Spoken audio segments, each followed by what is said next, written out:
says in Bereshis, Vayamas Avraham died, Vayasef el Amav, and he was gathered unto his people.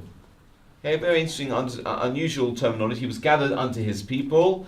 Commentators explain what that means is his soul joined the souls of others who had previously departed. That's an allusion to it. Because we're going to see that the world to come, what we mean by the concept of the world to come is a place where the soul goes after it departs the body, after it leaves this world. We see similarly with Yitzchak, it also tells us, Yitzchak Yitzchak gathered up his legs and he died. Vayasef el Amav, again, he was gathered up unto his people. Exactly the same thing. We see that these biblical figures, in some way their soul, the Torah is alluding to the fact that their soul was returned or went to a place where all souls go. We also are familiar with a phrase in the book of Koheles, in Ecclesiastes. It says, "Vayashav ha'afar ha'aretz k'shahaya," the body returns to the dust as it was, "V'haruach tashuv ela Elokim asher nasana," and the soul returns, or the spirit returns to God who gave it. Yes, you hear that. Unfortunately, if you ever go to a lavoya, yes, yeah, the soul, the body returns to the earth as it was. Again, remember we talked about the creation of human beings. We talked about it being an amalgam of physical coming from the earth and spiritual, the breath of life being breathed into it. Those two things separate at death. The body is left behind, remains here in this world. The soul returns to God who gave it. It returns to its source, or returns to sender. Yes, okay. So again, we get that concept. We get the idea that the soul does not remain with the body. It in fact departs the body. That is what we discuss. That's what we mean when we talk about death. The soul leaves the body. The life force leaves the body, and it returns back to its spiritual source, to God, and what we call that the world to come. In fact, if you look at your sources, if you look at your sheets, if you look at source number 6 for a moment, we'll come back, we'll take it in order in a moment. We'll just come to source 6, this is more relevant to what we just said. We say it actually every day. Right at the beginning of the morning prayers, we say in the Siddur, can you see it, source number 6? It comes after number 5 and before number 7. Elokai, my God, neshama shenasata bi tahorahi. We say, my God, the soul that you gave me is pure. Atavarata, you created it. Atayatsata, you formed it. Hanafata bi, you breathed it into me. Vata meshamra bekibi, and you guard it within me. Vata atid lisla mimeni, and in the future you will take it from me. So we recognize every single day that there will come a point where that soul that was implanted within us as a gift from God to us will be removed from us, and then we finish off by saying, and it will be returned to me at some later date. Okay, that moves us on to a slightly separate subject, which seems to get connected to the world to come, the concept of the resurrection of the dead, which is a Jewish concept. It's not the concept we're dealing with tonight. Okay, we're interested in tonight is, where does the soul go after it leaves the body? Where does it go? To the world to come. To the world to come. And that's it. Well, pretty much, yes. I mean, if you want to go now, you can go now. If you're satisfied. If you want to go in a little bit more detail, we can carry on. But yeah, is that all right? Okay, thank you. Anthony, with Andrew's permission, we'll carry on a little bit further. So, in a nutshell, when a person dies, by definition, what that means is the soul leaves the body, the spiritual is divested from the physical, and that spiritual element, the soul, returns to God, from whom it came, and that goes to the world to come. Okay? Now that gives us a little insight, firstly, into the nature of the world to come. Is it a physical or a spiritual place? Spiritual. Okay. Good. Again, there's no absolute consensus, but majority of the opinion is that the world to come is a purely spiritual place. But we're now verging into the second aspect that we want to look at tonight, the nature of the world to come. We're still looking at proving, or at least establishing, this concept of the existence of the world to come. So let's go back to source number 1. Source number 1 is the Midrash, the Bereshis Rabbah, Midrash is the oldest rabbinic commentary on the Torah. And it's based, if you see chapter 1, verse 10, it really deals with the very beginnings of the Torah. And it asks the basic question, says the Midrash. Lama nivra ha'olam bebeis. Why was the world created with the letter base? Yeah, of the word bereshis. Why didn't it start with the most obvious letter, Aleph. an aleph? Yeah, ever asked that question? Why didn't the Torah start with the letter aleph, not the letter base? Does Aleph represent Hashem? 100%, yes, and he pre-existed the world, 100%. It says the Midrash here slightly something else though. Lo diachacha shehein shnei olamim. The reason why the world was created with the letter base, the word Bereshit starts with the letter base, is in order to make known to you that there are in fact two worlds. And you know the letter, as you know, each Hebrew letter has a numerical value. The letter base has a numerical value of 2. So it's an illusion. Okay, it's the Torah hinting at the fact that when the world was created, although the creation story focuses on the creation of this world, Olam Hazeh, the physical creation, in truth, says the Midrash, that at the same time as this world was created, so too was another world created. And the abbreviations here you've got is the Hey Ayin, Vav Hey Zayin. You know what that's standing for? You can work it out from the in English. Ha'olam Hazeh. That's the first abbreviation. And the second one, V'hei Ayin Vav Hey base, is Ha'olam Haba. This world and the world to come. Okay, is that clear? So we see a very early midrash telling us that the creation, the act of creation that we all learnt about in the Accredited being the 6 days of creation, God created the heavens and the earth. In addition to that, the Torah is alluding to is the fact that not only was the physical world created, but another world was also created, a world that will come in the future. Now here's some even better news then. Having established that the world to come exists, what is our relationship to it? Says source number 2, a very famous Mishnah that is usually read as an opening to the learning of Pirkei Avos, Ethics of the Fathers. Kol Yisrael yesh lehem chelek l'olam haba. That all of Israel has a place in the world to come. So we all are destined, however good or not so good we may have been in this world, we all have a guaranteed place in the world to come. Exactly what the type of place we will get depends on how we are in this world. Again, that's dealing more about the nature of the world to come and the concept of reward and punishment and things like that and atonement. But this is the good news. Again, if you want to leave now, take the good news with you. The good news is we all will eventually go to the world to come. Okay, I look forward to seeing you all there. Does that matter how many mitzvahs we've done or not done? It doesn't matter. No, it doesn't matter. Yeah, it's irrelevant. Yeah, everyone will have some sort of place in the world to come. If it helps, the image I always conjure up is that of a shawl. Depending on how good you've been in this world, will determine the type of seat you get in the world to come.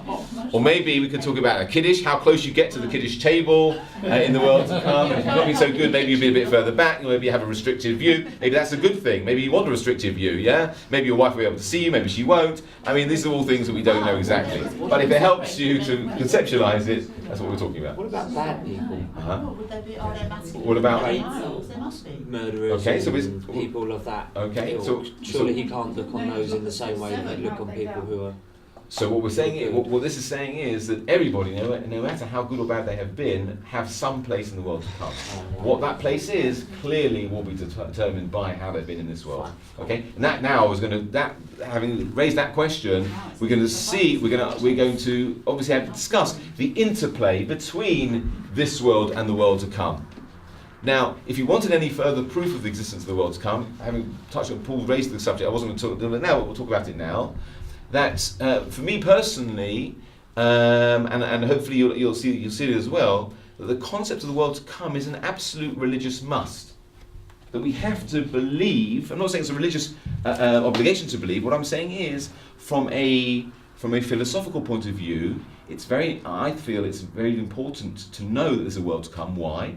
Because when we understand the famous question about why do good people suffer in this world and why do not so good people prosper in this world, clearly that has some sort of impact on how we understand reward and punishment, this world and the world to come. And clearly, without going into too much detail, it's pointing to the fact that when we see apparent injustice in this world, the people who shouldn't prosper are prospering, clearly that must point to the fact that reward and punishment are split between this world and the world to come. So a person who's prospered in this world, not necessarily because they should have, will obviously find that their experience in the world to come will balance out. Similarly, the other way around, the person who's been who's been totally righteous in this world and has suffered in this world, clearly their existence, the justice will balance out. Yeah, because it has to be like that, because we believe God to be a fair and just God. Yes, yes. This is the question that Abraham asked. Yeah, when Abraham, again, go back to the first time this question was ever asked. Abraham was when God came to visit Abraham after his bris, after he left Abraham. God, a very interesting dialogue, and I've talked about it before here. It's worth going over again. God opens a conversation with Abraham. If you read the narrative, God says, "Should I hide from Abraham what I'm about to do?" And what was he about to do? He was about to destroy Sodom and Gomorrah, yes? Yeah, the wicked cities. And what happens? Abraham stands up and says to God, he intercedes. What does he say to him? He says, how can... Well, even before he says that, he asks a fundamental question. What does Abraham see? He sees an injustice is about to take place. Because yes, these were two wicked towns, cities, but clearly not everyone was wicked. So Abraham was bothered. How could the righteous be killed together with the wicked? That doesn't seem to be just. And how can a just God allow that to happen? That's the very question he asks God. He says to him, with great chutzpah, it seems, how can, it says, Hashofet kol haaretz lo yaseh mishpat. These are the very words that Abraham says. How can the judge of all the world not do justice? How can you allow injustice to happen? How can you allow righteous people to suffer? That was Abraham's question.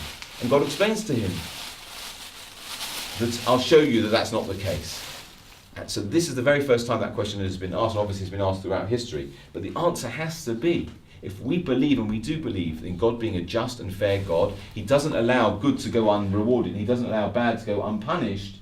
The only way of explaining what we see to be apparent injustice must be that justice is divided between this world and another world, which is what we call the world to come. Is that clear? Yeah?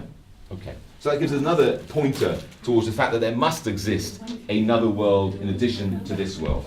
Okay.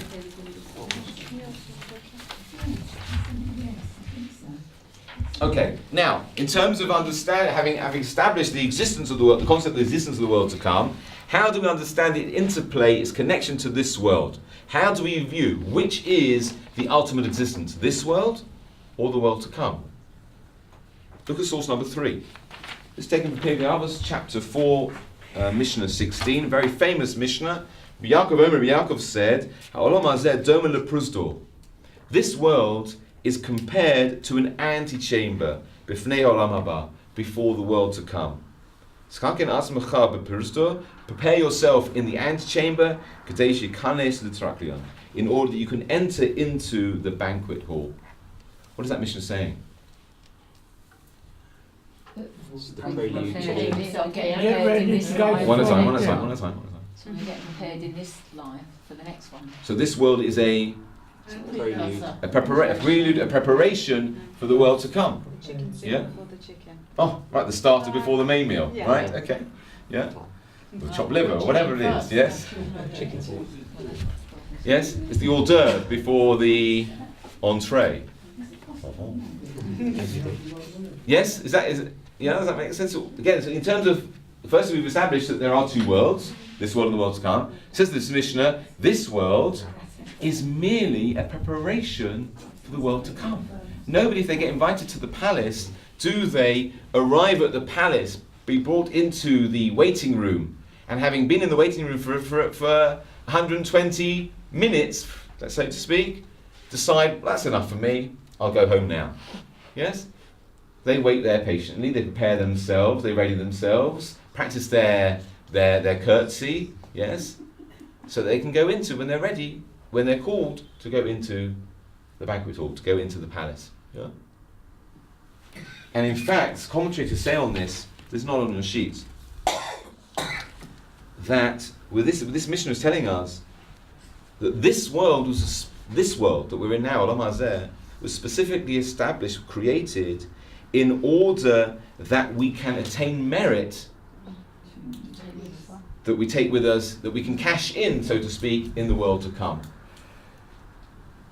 And therefore this world is merely a pathway, a preparation. It's not the ultimate existence. Okay? Our physical existence in this world is merely a preparation for our ultimate existence in the world to come. And there's another commentary that Rabbi Alex says, She'ein olam hazeh ela kedei lezachos bo olam haba. He goes even further. He said this world is only, the purpose of this world is only that we should merit the world to come. Meaning our whole focus in this world should be with not just one eye, but both eyes on the world to come. Humming noise downstairs. Okay. Who's humming? That everything, our main focus in this world should be with looking towards the world to come. Okay? Does that make sense? I've got an answer. Okay. Brian will tell me off. Why not? Tell me. Say what you want to say. But in the world to come, we can't do anything more to change our attitude. Uh-huh. We're stuck there. So really, the 100%. real poem is this world where you can actually change the way in which you view and change the way your life and next to 100%. Yeah, really important. Yes, while you're in the antechamber, you can prepare yourself. In fact, the very next source I'm going to say is Rashi's explanation. He says that when why do we liken it to being in going into a palace, being in the antechamber before going into the palace? He says, "Lifnei hamelech sharos likanes lifnei hamelech." It's like being in front of a monarch who wants us to go, waiting to see the monarch who wants us to see him. Misaken rosho v'zikno mechavin mevusho lifnei chatzer habayis. A person, when they're waiting to see the king, the monarch, they fix their hair, they fix their beard, they fix their clothes, they make sure that everything is ready in order when they come in front of the king. Similarly, a person has to prepare themselves, ready themselves, make sure everything is set in this world. How? But Shuva Masim Tovim, through repentance and good deeds. He compares it to a person who prepares on Erev Shabbos. You cook on Friday in order that you can have something to eat on Shabbos. Because once Shabbos comes along, there's no more preparation can be made. Yeah, you've got to prepare on during the week in order that you have something to eat on Shabbos. Once Shabbos, as Brian is saying, once Shabbos comes, it's too late. Once you reach the world to come, there's no more opportunity to improve. There's no more doing mitzvahs. There's no more doing acts of kindness. You have to do it all here. I disagree with that. Why? Well, because in spiritual world, you meet your loved ones, you Mhm. meet everybody that has passed before you, Right? right? And so your mitzvahs will, as you say, carry on. It doesn't stop. And what do you mean by they carry on? Well, Can you carry on doing mitzvahs or? yes, your souls can, your neshamas can. Of course they can. But there's no mitzvahs were given to this world. Yes. Yeah. Yeah. Yes. Mitzvahs were given to be done in this world. Why? Because we have the capability to do it in this world. The body gives, as we talked about it a few weeks ago. Yeah. Yes. The body gives the soul the ability to perform God's But will. the soul carries on when you The pass soul away. carries on, but the ability for it to do mitzvahs no longer. Yeah, it does. I No, disagree. It does. the effects, the rewards of it Yeah, carry on, right. but the ability to do them, there's no you can't do acts of kindness in heaven. You can't do acts of kindness because you've gone, you're dead, Right. right? But Yeah. the soul carries on. It doesn't just stop. Yes, but the soul doesn't have the ability to do acts of kindness on its own. On its own. Not according to Jewish tradition. No, Not according to Jewish not tradition. according to Jewish tradition. Right. No. Well, that's I'm afraid that's what we're here to My talk wife is about. confused with the fact that if she gets, or if someone gets guidance from the soul, it's still left to that person if they want to be good for them or not. It's not the soul itself that does anything. The soul retains the merit that it's achieved in this world, but it can't achieve any more merit once it's left this It won't world. get merit if it gives guidance to someone who can then choose something more. That's up to that person themselves to accept Ah. it and do it. Okay, so you're talking about there is a Jewish concept of souls interceding on behalf of those in this world. Yes, but they're not doing mitzvahs. They're not improving themselves. They're assisting. It's the merit that they've accrued. Yeah, we have a concept. We have the concept of going to Kvarim. Yes, go to pray at the firstly to dead at the site of dead relatives. And this is an important point. And let's just clarify this a second. A lot of people think You go to the grave of a dead person, often a relative or a great sage, and you pray there that they should intercede on your behalf. Yes? Now, you're not praying to them, because we don't pray to anything except for God. We don't believe that they have power. What we're praying is that God should allow the merit of that soul to be mashpia, what we say, to have an effect, to intercede on our behalf in this world. Yes. Okay? But the soul itself doesn't have an ability to do things. No, the soul does. Okay, so we agree. Lovely, good. Okay. Yes, When they Francis. say, Zolzan Agita Beta. Yes, that's exactly what it means. It should be a gita beta means an intercessor. An intercessor. Yes, yeah. Right, okay. They intercede on our behalf. Yes, Intercede on our I behalf. didn't know the meaning of the Yeah. word. I've always said it, but I didn't know Yeah, what it meant. yeah. Beta. Yeah, it's Yiddish. It's Yiddish. I know it's Yiddish. I didn't know the word. Right. Yes, to intercede. Yes. Yeah. Yeah. Yes. Okay. And what we're saying, what we mean by that is that the merit of that soul, the merit that soul accrued whilst it was in this lifetime, should continue to have an effect in the higher realms, and we should filter down into this world. But what we're saying here when we say that this world is the Friday, and the world to come is Shabbos, means we only have the opportunity to prepare in this world, to gain the reward, to do mitzvahs in this world while we're in the physical world. Because once we get to Shabbos, there's no more you can't do any more work. Yeah, there's no more physical aspect to it. That's what we mean. There's no full physical aspect to it. Okay. Let's move on then. Source number 4. We look at the Rambam, Maimonides, and his laws of Teshuvah. He says the following.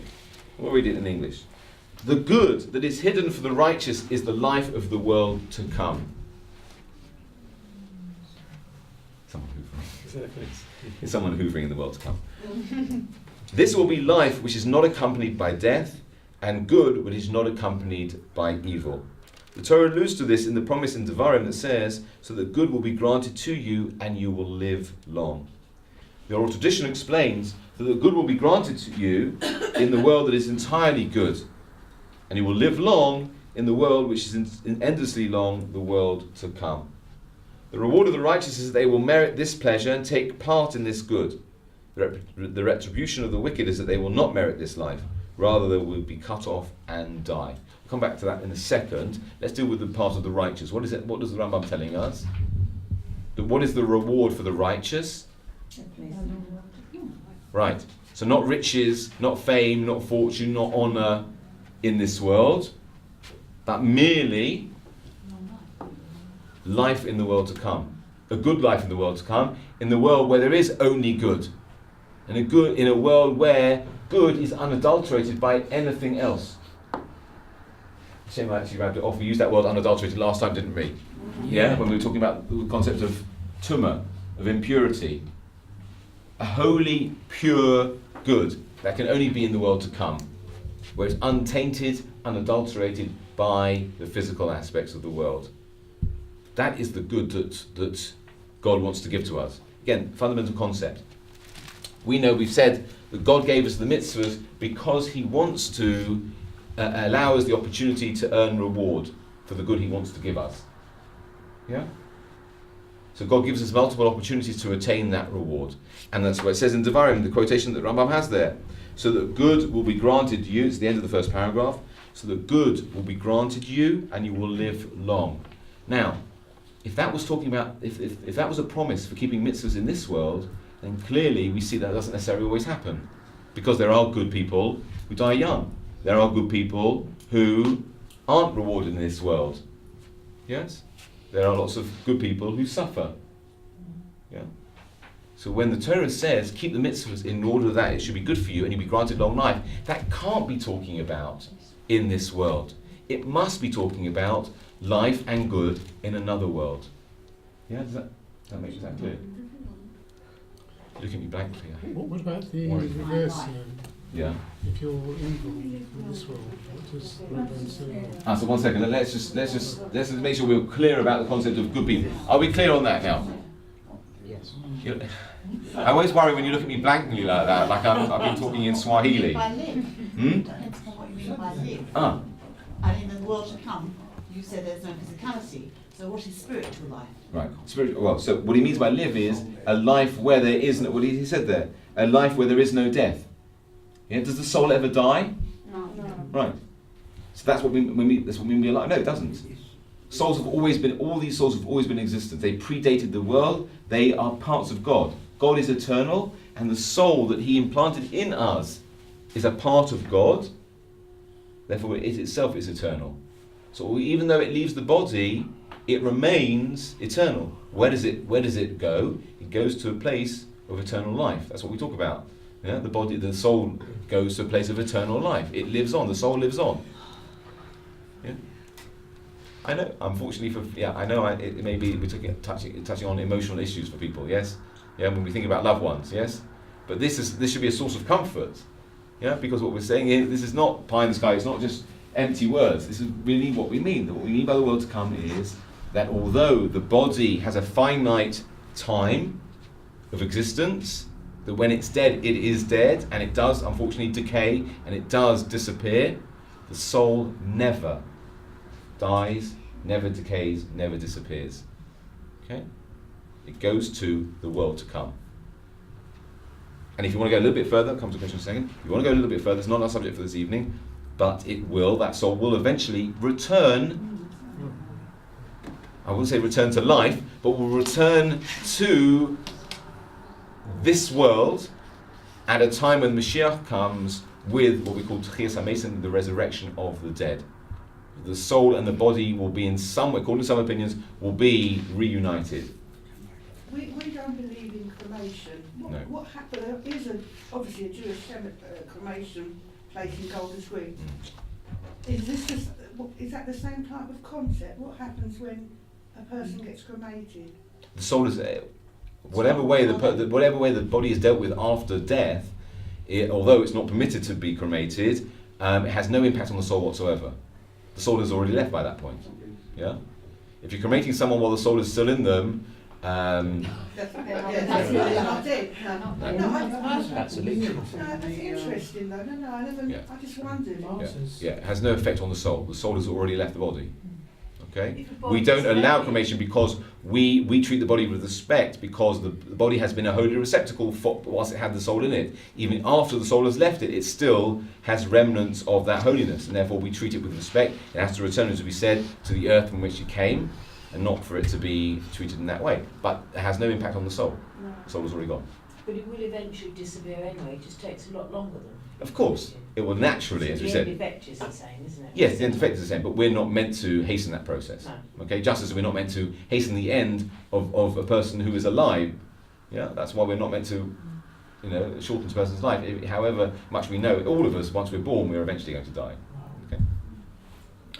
Yeah. Can we jump to that section, jump to the last two sentences there? About the wicked. Yeah. That's of particular interest to you, Melvin, is it? Yeah.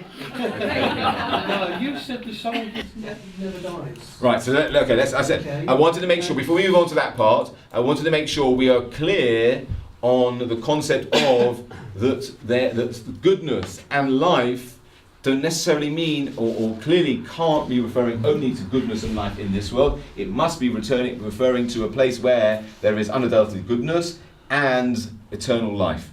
That is the world to come. We're clear on that. So if you're good, that's what's waiting for you. Okay? Now, how do we deal with this wicked element? Okay? Question come back to what we said earlier. Now, we do have in Judaism a concept that if a person commits certain very heinous averas, knowingly, wantingly, then they do something which they do irreparable damage to their soul, which means, and it uses the words cut off. We use the concept of what's known as kares. Kares is the severest penalty that a person can face for doing some of the most damaging transgressions, damaging to the soul. And again, like the physical and the spiritual worlds are mirrors of each other. So in the physical world, there are certain things that you can do to your body that can cause them irreparable damage. Yes? Yes? Yes, you've got one. I'm not asking you to admit to them. I'm just saying we agree there are certain things that people do to themselves, which that's are clearly, there is no, once you've done it, Yeah. it's done, had an effect, and you can't reverse that effect. Yes? So that's in the spiritual realms. Similarly that's in the physical realms. Similarly in the spiritual realms, there are certain things which are so damaging to the sanctity of your soul that once you've done them, you've done irreparable damage to that soul. And we call that being cut off. You've excised it, you've removed it, you've distanced yourself, you've distanced it so far from its source that it cannot return to it. It's like a spring. Yeah, you stretch a spring to a certain point, beyond the point. Oh, this brings up my physics classes. Past the point of elasticity. Yes, is that right? No longer goes ping. Yes, it will not return, will it? Yeah, same with the soul. If there are certain things you could do to it. What are they? Yeah, you want to know. There are 36. That many. There are 36 things. Yes. Is that committing murder? Or No, it's not. It's not the obvious ones. It's not the obvious ones. It's things which. But let's take, for example, Pesach. Pesach. The Torah says you must not eat chometz on Pesach. A person who eats chometz on Pesach, knowingly, we're not talking about accidentally or inadvertently not knowing. The person who knowingly eats chometz on Pesach, yes, carries the penalty of kares, spiritual excision. Why? Because Pesach is the defining festival of the Jewish people. It's the point where we took on the identity of Jews. We became God's servants on Pesach. Now, a person, however, we don't believe in that. Although it's happened thousands of years ago, we believe in cyclical time. At that same point in the calendar, if a person does something which excludes them from the definition of a Jewish person, they've done irreparable damage to their soul. Now, it doesn't mean that a person can't do teshuvah. They can't repair that damage because God, being an all-loving Father, doesn't enjoy seeing that happen, and He does. There are mechanisms through which even a soul that's damaged to that extent can still merit the world to come. It will have to go through a cleansing process.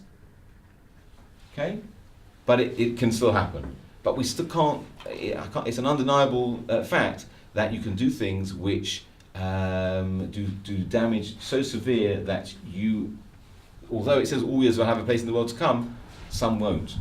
And where do these people end up? So eventually they will end up in the world to come, but their soul will have to go through So a where repair. are they before they get there? Where are they before they get there? Right, so we have a concept, again, the concept I didn't want to touch on this evening, but let's do it. We call the concept of what's known as Gilgul Neshamas. Gilgul Neshamas. In English, I'm trying to think of the translation. Gilgul literally means, Gilgul is a wheel.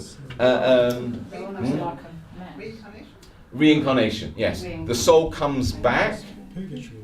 Huh? Purgatory, yeah. You can all different words for it. No one's exactly said. Example. Wait a second. No.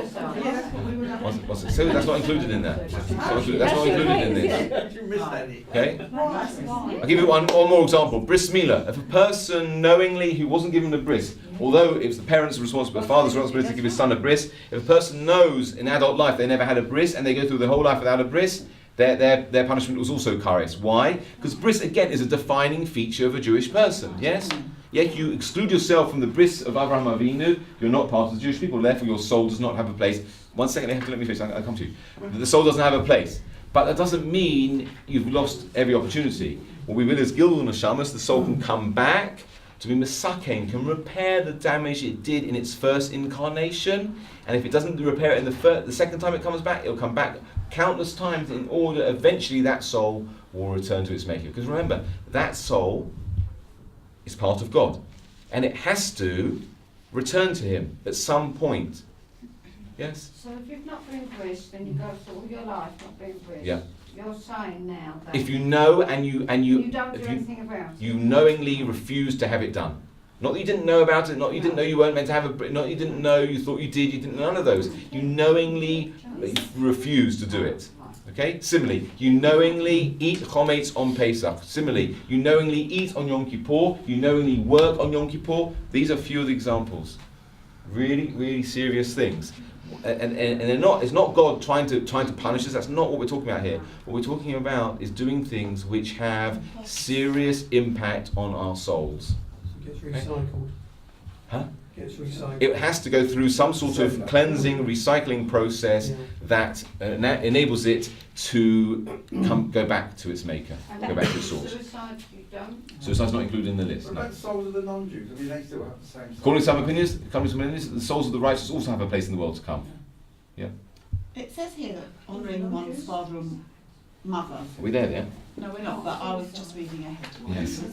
Comes to something similar. Yeah. Is this, not everybody has a father and a mother. I mean, everybody physically has had a father and a mother, but they may not grow up with one Right. for whatever reasons. Yeah. So is that more, as much to do with respect for humanity as opposed to the individual? Let me deal with that in a second when we get to it, okay? Because I just want to make sure we're clear on this point before we move on, okay? So from source number 4, the Rabbi is saying is that firstly we have to accept, in terms of believing the justice of God, understanding what we mean by doing good in this world leads to good and long life. That clearly must mean good and good long life in the world to come. Simply those who do things which are particularly damaging are cut off, but that doesn't mean it's the game over, because we said there is the opportunity for that to be repaired as well. But clearly we see that those people who are particularly wicked in this world, and although they appear to be living a very happy and contented life, clearly there is going to be consequences for them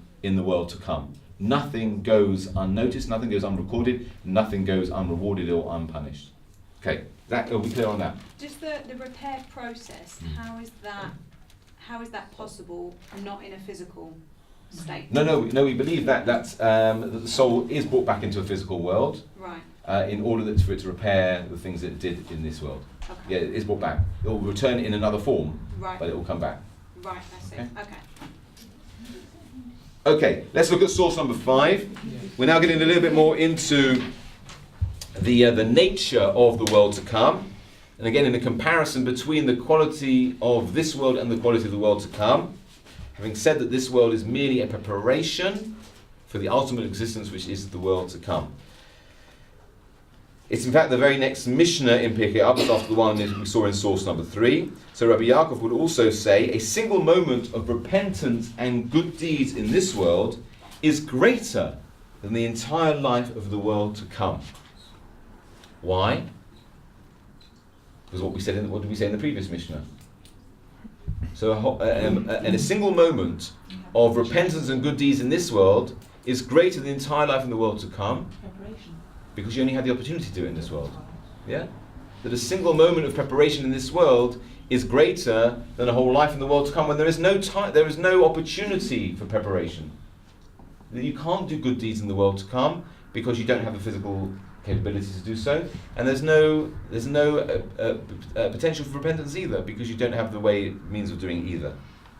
And the second half of what he says, the second sentence, and a single moment of spiritual bliss in the world to come is greater than the entire life of this world. What's that saying? So all the pleasures that we experience in this world, how do they compare to the pleasures in the world to come? Different scale. They don't. They can't even scratch the surface. Well, we've talked about this previously, haven't we? When we talked about spirituality, we talked about the different types of pleasures that we experience, yes? Physical pleasures. Eating and things like that. Yes, to come back to our eating again, the chicken soup, yes? Always return to the eating, okay?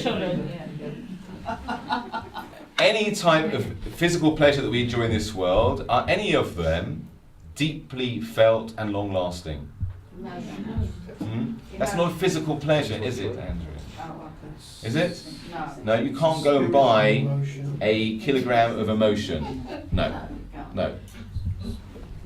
Yeah? So we'll agree that all physical pleasures, however pleasing they are, however pleasurable they are ephemeral, they are fleeting, they are momentary. I always think it's again a moment on the lips, a lifetime on the hips. Yes? So it's gone. By the time you've swallowed what it is, whatever, once you've bought the newest gadget, the excitement's gone, it's about the next thing, yes? That's the nature of physical pleasure. Compare that to spiritual pleasure. What tastes of spirit? What aspects of spiritual pleasure do we have in this world? Not much. We have a few tasters of it. Emotions, yes, joy, love, Nachas, Simcha. Grandchildren. Well, that's Nachas, isn't it? Yes. Yes. Laughter. Laughter. Yeah. All these things, which are things that aren't physical, you can't buy them. Yes. But they are a lot deeper felt, and they're a lot longer lasting, aren't they? Those are spiritual pleasures. And that's what we're saying. All the pleasures in this world, if you were to live your life a purely hedonistic lifestyle, indulging in all the pleasures of this world, they wouldn't compare for a moment to the bliss, the type of pleasure you'll enjoy in the world to come. Because the type of pleasure in the world to come is a spiritual pleasure. It's a much deeper and long-lasting felt one than all the pleasures in this world. Okay, so that gives another way, again, this is not something that's ever really taught. We focus so much on living the life in the here and now. We lose sight of the fact that we can defer. It's about deferred. Judaism is all about deferred gratification. That being able to say, I'm not going to partake of that pleasure in order that I can accrue reward for a much deeper, more satisfying pleasure that will come to me not in this world, but in the world to come. Yeah. Do you think it's as simple as that? I mean, how can you possibly identify with what is pleasure in the spiritual world? Why should there be pleasure? It's only pleasure on earth. We know the difference between awful things, good things, but surely in the spiritual world they don't exist. Well, pleasure doesn't exist in the world to come. On the contrary. The world to come is specifically for pleasure. This world isn't. This world is specifically for work. The world to come is specifically for leisure. We saw source number 6. Look at source number, we'll go to it in a second. Look at source number 8. Turn over. Remind me to come back to number 7 though. I'll pick up on your point. Mm-hmm. Rabbi Akiva says the following. Shabbos is the same. Shabbos is like... Yeah, 1 second. Let's look at source number 8. This is a midrash in the name of Rabbi Akiva. Rabbi Akiva said the following. He established this imaginary conversation between the Jewish people and God. Israel said before the Holy One, blessed be He, Master of the world, if we observe the commandments, what reward will we have? He said to them, the world to come. So straight away he's told them, the reward for mitzvahs is not in this world. Yeah, you won't, however good you are in this world, you won't be rewarded. They said to him, show us its likeness. So let us know what the pleasure is going to be. Let us know that there will be pleasure, because we don't believe you. Yeah, that's what we're saying. How do we know? What's our guarantee? Just simple people. Simple people like to have this sort of thought. There's How do you know they were simple? Pardon? How do you know they were simple? Because you're talking about ordinary human beings, and as opposed to spiritual world and God. Right. Well, there's this rather gulf with the understanding between the life to come. I mean, the way that I think of it is that you do your deeds on earth, you build up brownie points possibly, you get enough brownie points in your spirit, and when that goes up, I think it just joins the pool of spiritual entities, whatever's up there. And where's the reward for being good in this world? Why should you need a reward? Because we're promised it. We didn't say we needed it, but we're promised it. God says, if you do this, we saw in Devarim, we saw it. If you do good, then what does it say? So that good will be granted you, and you will live long. That's what God says to us. God is that loving parent. He says, I want to give you all the good that I have. God is the source of goodness. He wants to bestow it upon us, His children, but He gives us a way in which we earn it. What He's saying to us is, if you do that, you will get it. There is going to be reward. Okay, that's a given. To me, that just seems an encouragement. Well, yeah, yes, it may be an encouragement, but it's still a fact. I'm not sure if we call it a fact. Well, it is, because that's what we said. Yeah. God Himself has said. God has said Himself, if you do this so that it will be good, you will live, and you will live long, and it will be good for you. What do we mean by that? We've shown that can't mean life and goodness in this world, because clearly that doesn't necessarily happen. So it must be good in the world to come, and life in the world to come. Okay, that's the promise God has made. For whatever reason He made it, that's the reason He made it. Okay, but He did make it. Okay. Says Rabbi Akiva, how do we know that how do we know that's going to be happen? Let us know what it will be like. Let's finish off the midrash. Says the midrash, He showed them Shabbos. Okay, and if you see, look at the next two sources. We know how does Shabbos prove to us that there is pleasure in the world to come. There's goodness in the world to come. Because the Gemara tells us in Brachos, Shabbos echa meshishim non haba. Shabbos that we experience in this world is 1/60th of the world to come. Meaning, when we talk about 1/60th is always the fraction that we use to talk about something which is just about tangible. So for example, in the laws of kashrus, if you have chicken soup again, if you've got your big shissel of chicken soup and one drop falls into 60 times the amount, one drop of milk falls into 60 times the volume of milk, it's just on the cusp of being perceivable and it's permitted. So 1/60th is the term we use, is something which is just about perceivable, but almost not. Yeah? Shabbos is our weekly experience, tiny drop of experience of the world to come. The pleasure that we enjoy on Shabbos, although we enjoy it in a physical realm, because we're still in the physical world, ultimately, in truth, it's a higher level of enjoyment than we have during the rest of the week. And that's why the next source says, famous saying, that Shabbos is a foretaste of the world to come. And that comes back to our comparison that we made, that this world is like the 6 days of creation, it's where the work is done, in order we prepare so we can eat something on Shabbos, where there is no work to be done. We just enjoy everything that we prepared during the week. Okay? So, we've now shown that in truth, the world to come is the place specifically set aside for the enjoyment, for spiritual enjoyment and pleasure, and that pleasure that is waiting for us is incomparably better than any type of enjoyment or pleasure that we can have in this world. Is that clear? Okay. Good. Well, let's carry on then. Let's look at source number 11. What type of pleasure will it be? Says the Gemara in Brachos again, in the world to come, there is no eating, nor drinking, nor propagation, nor business, nor jealousy, nor hatred, nor competition. The righteous sit with their crowns on their heads, feasting on the brightness of the Shekhinah, the divine presence. So clearly, again, in terms of the nature, we're now right into the discussing the nature of the world to come. As we said right at the beginning, is the nature of the world to come physical or spiritual? 100% spiritual. Right? The pleasure, and the last part of the sentence says, the pleasure that we experience is not the types of pleasures that we have here, even in a non-physical way. The pleasure is feasting on the brightness of the Shekhinah. Something we can't really understand. And the less righteous, you said the very bad that come back straight away. What about the less righteous? Where are they set?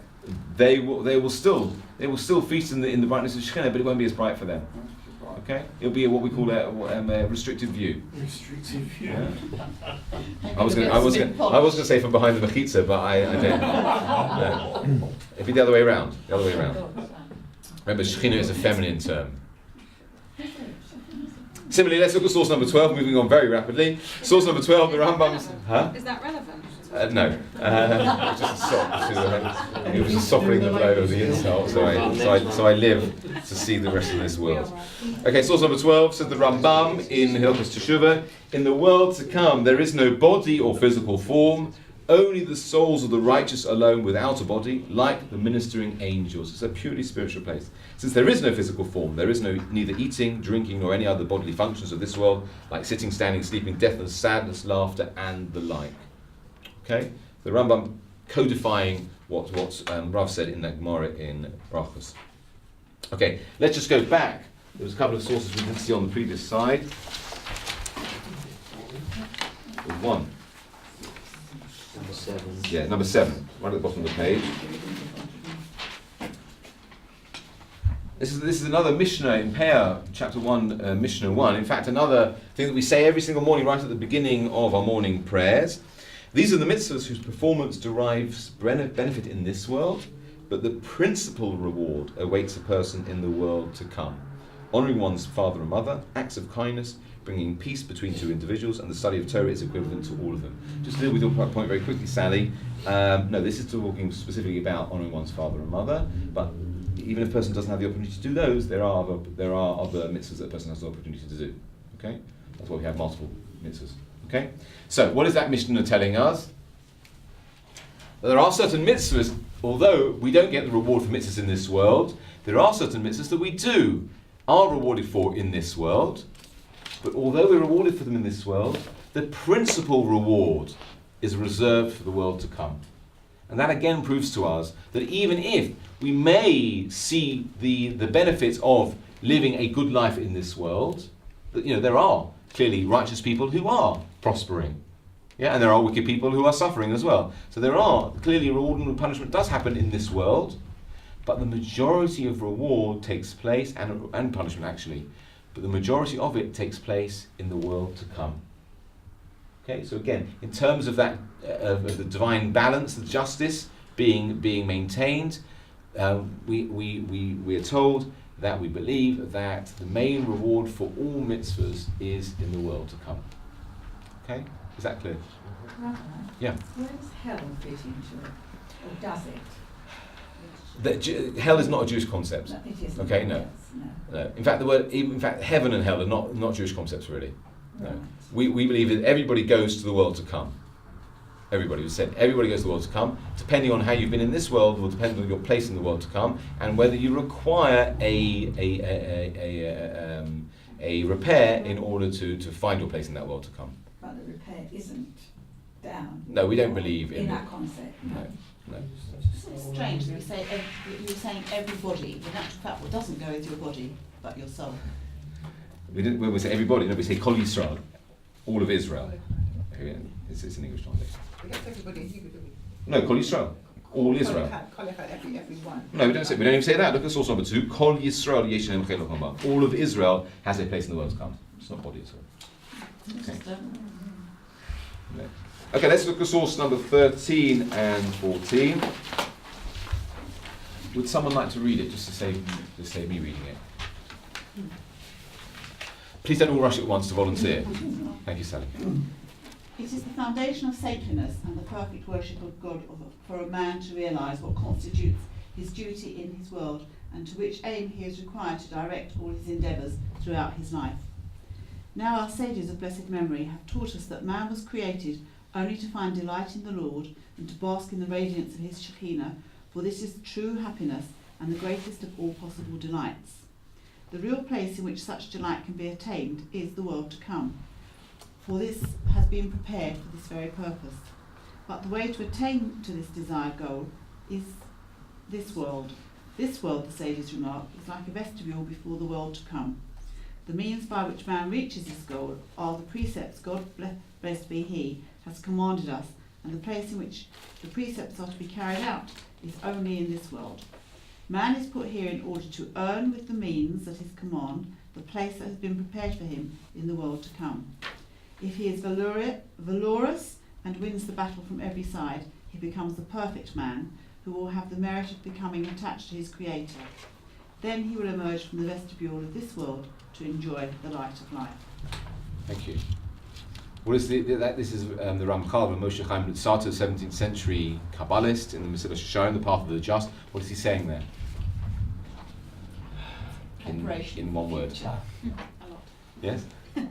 That having really, I mean, that's why I brought it right to the end. Having said what we've said, yeah, having seen all the other things we've seen, he's summing up for us really that a person has to remain focused on do what you have to do it well, ready for the future. Right, but remain focused that our purpose in this world is to work towards the world to come. Yeah, that this is merely a preparation. That God created this world in order that we can find a way to merit the world to come. And the ultimate existence, the ultimate goodness is knowing that and this is right at the beginning here. Sages of Blessed taught us that man was created only to find delight in the Lord and to bask in the radiance of his Shekhinah. This is the divine presence. For this is the true happiness and the greatest of all possible delights. So ultimately, true goodness, true happiness is being as close to God as possible.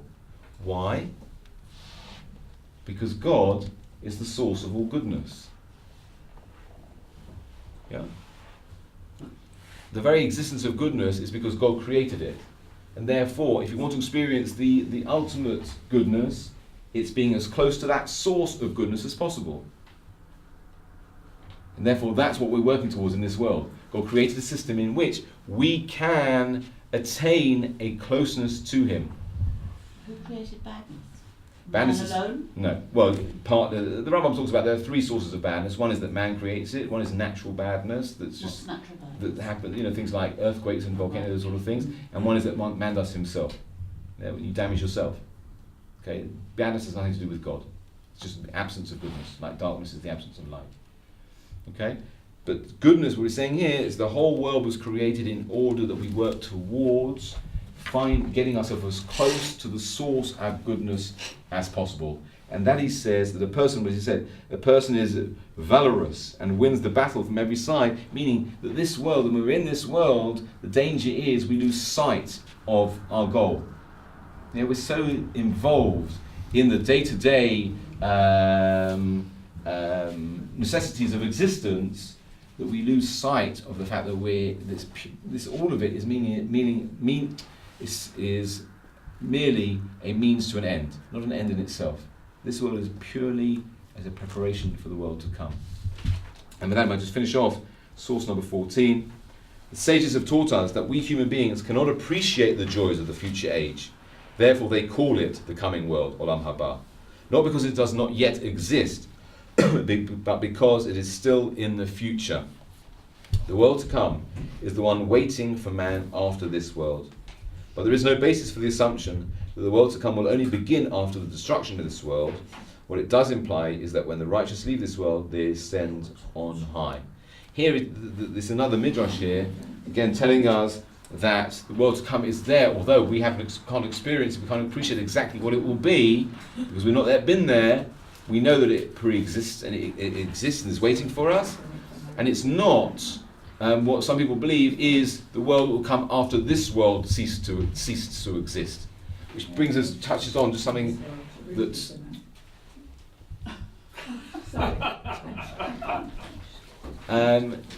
what the Midrash is telling us there is that not that the world to come is what we refer to as the existence, what we call the times of Mashiach, when this world will take on a new order. That's something completely different. And in fact, there is a variety of opinions of exactly what that world will be. Yes, the times of Mashiach, some say will be like the world to come, meaning it will be a purely physical existence. Others say no, it will be a physical and spiritual existence with a heightened level of spirituality. But that's not what we're talking about here. I hope I'm not confusing you right at the end here.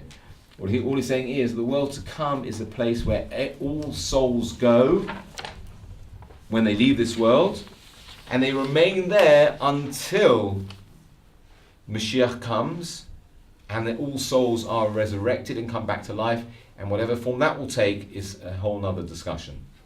Okay? Reverend, one last question. I always heard that people say your life is mapped out for you when you're born, and it's Beshet what happens to you. What would you think about that? To a certain extent, yes. But as we've seen previously, that Judaism very much teaches the concept of free will.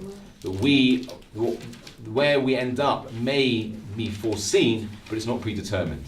That yes, God may know where we'll end up, but He doesn't force us to end up that way. It's all down to our choices. We have free choice to determine exactly how we live our life and exactly where we end up in life. Different pathways to get to the ultimate. 100%. 100% different pathways. Yes, we choose the pathway we want to go on. Rabbi, yeah. Can I just ask you a question about the souls that are being recycled? When it goes into I'm worried about you. Is it? No, I'm interested in the Kabbalah. Yeah. Does the soul remember it's past life? You tell me. He's nothing nightmares now, be quiet. Some opinions may say yes, some no. Some may say no. Possibly. Possibly.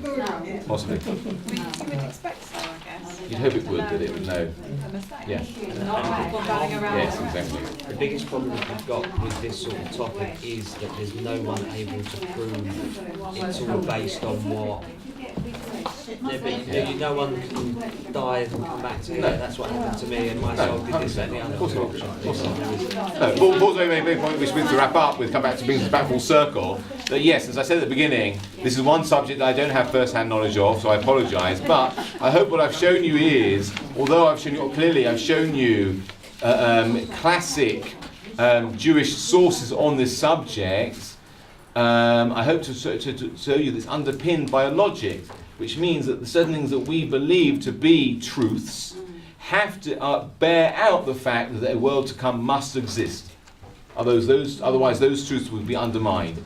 Yes, coming back to the fact that we believe as an ultimate truth that God is a just and fair God, doesn't allow any good to be unrewarded and doesn't allow any bad to be unpunished, and therefore it must be that the good that is done in this world must be, if it's not rewarded fully in this world, must be rewarded at some point, and at some point we can just call, for sake of convenience, the world to come. Okay? As I said, we're talking about the concept of it and the nature of it are two completely different things. Okay? In conceptual terms, we can understand purely logically that a truth must be that the world to come exists, because that gives explanation to the apparent injustices that we see in this world, and gives us the hope that what we're working towards is something beyond this existence. Okay? Any other questions? Points, comments, disagreements? I was actually just going to refer back to the first things you said, Yeah. that this isn't in the Torah Right. at all. Right. So Why do you think that is? I don't. That's what I was Okay. going to ask. Okay, good question. Why? My very first question is, as I said, with all the other things we try to find the source in Torah for this. There isn't a direct source for this in Torah, at least in the written Torah. The oral law we've seen the oral tradition. The Mishnah, when I talk about Mishnah, that's the oral tradition. It's given at the same time as the written tradition. But in the written tradition, there isn't anything explicit about it. Why do you think that might be? Oh, come on! I'm not going to do all the thinking tonight. Nobody's come back to. No, I tell you why. I tell you why. Torah, God Himself says in the Torah, "Lo b'shamayim," the Torah is not in heaven. The Torah is not interested in these otherworldly concepts. The Torah was given specifically, if you want for better explanation, as a manual of how to exist in this world. Yeah. So all it's interested in is, it's like the car manual. Yeah, if you read through a car manual, I'm again guessing.